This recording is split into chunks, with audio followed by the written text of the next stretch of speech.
Hello everyone, today I will show you how to resize multiple pages add-ons using PDF element. Open your PDF file and select organize option, and here you will find this resize option.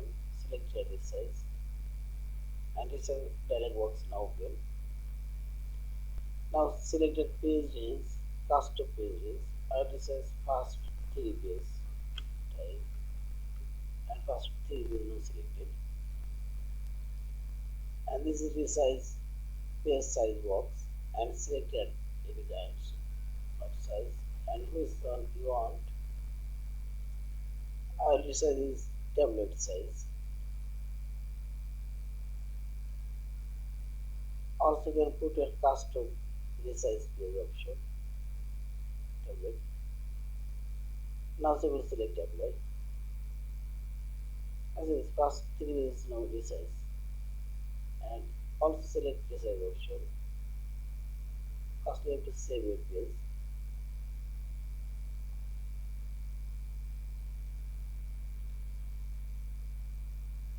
Now I will resize last 2 pages, 5 to 6, and I will make this page size. Now we select apply and see this. In this you can resize multiple pages or specific pages as you want. And finally select this file option. Save or save as a PDF file. Thank you for watching. Subscribe, like, share and comment.